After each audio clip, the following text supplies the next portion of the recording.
Hey everyone, Jensen here. Being a parent is like writing a novel with an unknown plot, loving the main character more than anyone else, even when they draw on the walls. But being a dad comes with unique anxieties, being good role models, providing for our families, and keeping our kids safe. So in this video, we're going to hear from real dads about the fears they face every day. Now let's get into it.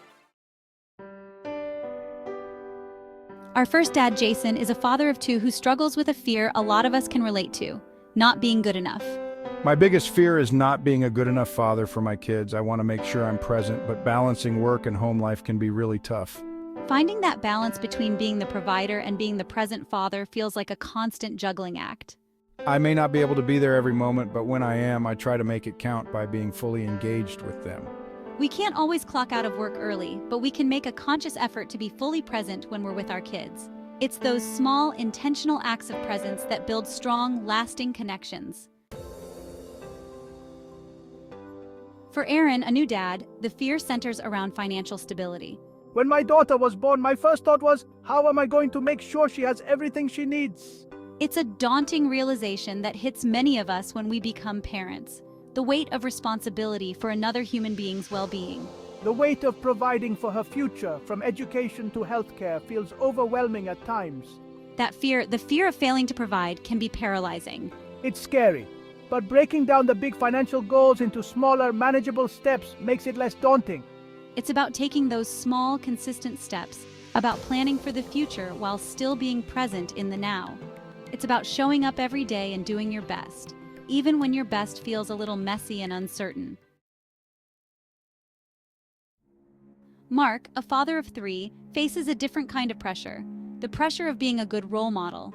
I constantly worry about the example I'm setting for my kids. Am I teaching them the right values? Will they grow up to be kind and responsible adults? It's true, our kids are always watching, absorbing our behaviors and attitudes. I've learned that showing them how I deal with mistakes is just as important as teaching them to do the right thing. We don't have to be perfect parents, we just have to be honest ones. It's in those moments of vulnerability, those authentic displays of humanness, that we truly teach them what it means to be a good person. As our kids grow older, the fears we face as parents evolve. One of my biggest fears is not being able to protect my daughter from the dangers of the world. That's a feeling many parents can understand, that instinct to shield our children from the harsh realities of the world. I can't shield her from everything, but I can prepare her to face the world.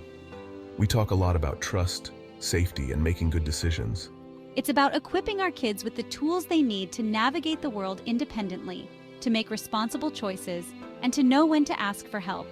It's about fostering open communication, creating a safe space for them to share their struggles and anxieties without fear of judgment. And most importantly, it's about trusting them, trusting that we've instilled in them the values and resilience to face whatever challenges come their way. It's a leap of faith for sure, but it's an essential part of letting our children grow into the capable, independent adults we know they can be. James, a dad of two young kids, grapples with the challenge of balancing his roles as a husband and a father. I worry about how to balance being a good husband and father. Sometimes it feels like there's only enough energy to focus on one or the other. This is a struggle many parents face, especially in those early years when time and energy are already stretched thin. We found that teamwork is key. When we're both on the same page and share the load, it makes everything a little less stressful and keeps our marriage strong. It's about recognizing that parenting isn't a solo sport, it's a partnership. It's about communicating openly with your partner, sharing the responsibilities, and supporting each other through the inevitable challenges. And sometimes, it's about carving out those precious moments for just the two of you, to reconnect and recharge as a couple amidst the chaos of parenthood. Our final dad, Chris, shares a fear that resonates with anyone who has ever spent time with a toddler: the fear of losing his patience. Toddlers can really test your patience, and I worry about losing my temper. There are days when I get frustrated and then feel guilty afterward. It's a familiar struggle for many parents, that feeling of being pushed to your limit, of your patience wearing thin under the relentless demands of a toddler.